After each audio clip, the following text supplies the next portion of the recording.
И даже думать об этом сейчас и о том, что могло бы произойти, очень тяжело. Арендовать жилье нет возможности, по крайней мере, у таких малообеспеченных людей, как я.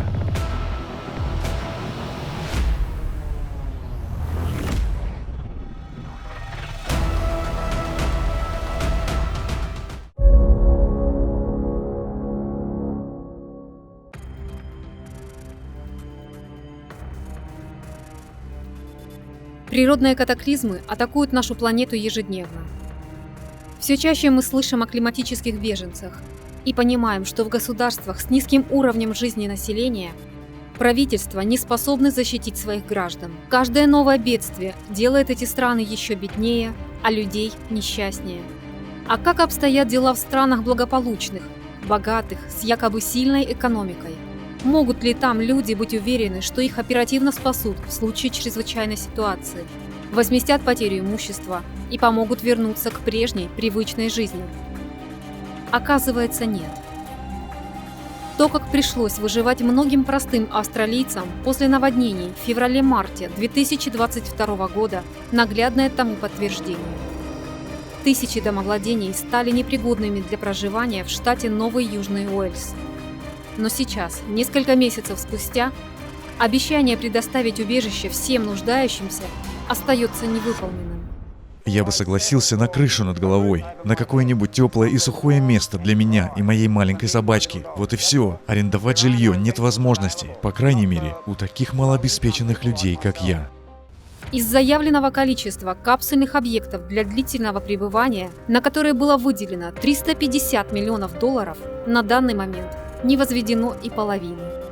Лишившиеся крова и теплых вещей жертвы наводнений были вынуждены в зимние холода ютиться в палатках, спать в автомобилях, а некоторые вернулись в свои разрушенные и пораженные плесенью дома в надежде хоть как-то утеплить их, чтобы согреться.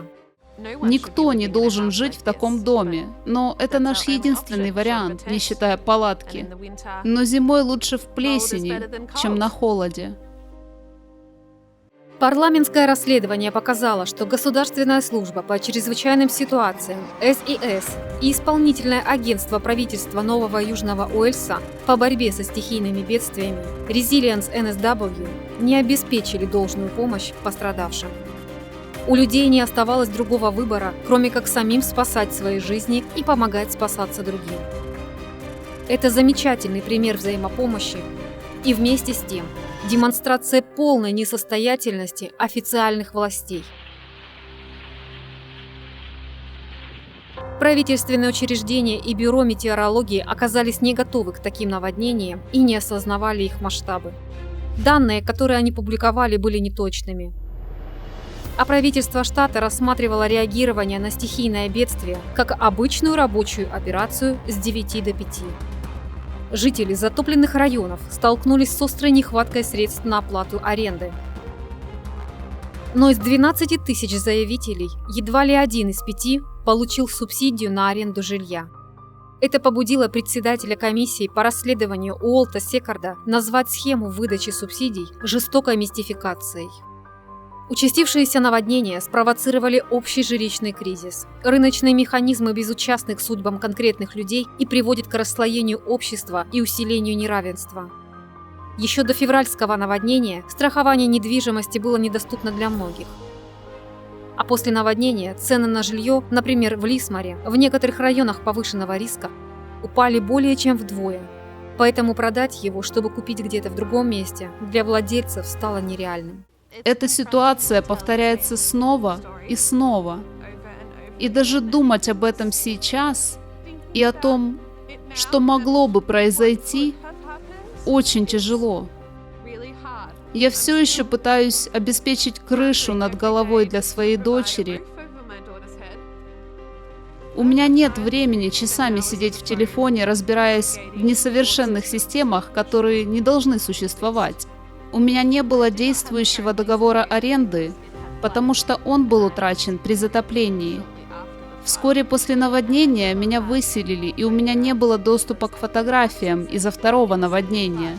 Поэтому требовать у нас дополнительные доказательства в такой ситуации кажется нелепым. У меня никогда не было таких трудностей с получением какой-либо государственной поддержки, как при попытке получить доступ к пособию по аренде жилья. В качестве выхода государство анонсирует политику управляемого отступления. Но как скоро заработает эта программа и принесет ли ожидаемый эффект, неизвестно. Подробностей о возможных выкупах или обмене земель до сих пор не обнародовано. По всему бассейну северных рек были уничтожены фермерские посевы. А это означает для многих семей финансовый крах. Люди не знают, на что они могут рассчитывать. Они чувствуют себя брошенными и испытывают страх за свое будущее. Ведь очередное наводнение еще больше ухудшит их плачевное положение. В том числе и потому, что увеличит число тех, кому потребуется материальная помощь.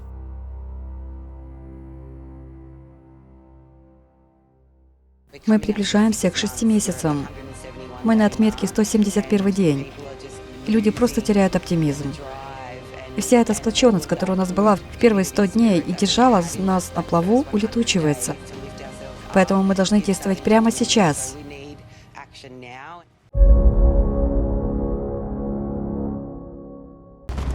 Катаклизмам нельзя заплатить, чтобы они обошли стороной. Изменение климата коснется каждого, и это лишь вопрос времени. Какой бы сильной ни казалась экономика, никакая страна в одиночку не выдержит натиск такого врага, как климат. Построение созидательного общества, в котором человечеству будут доступны технологии, позволит обеспечить надежную климатическую безопасность на всей планете.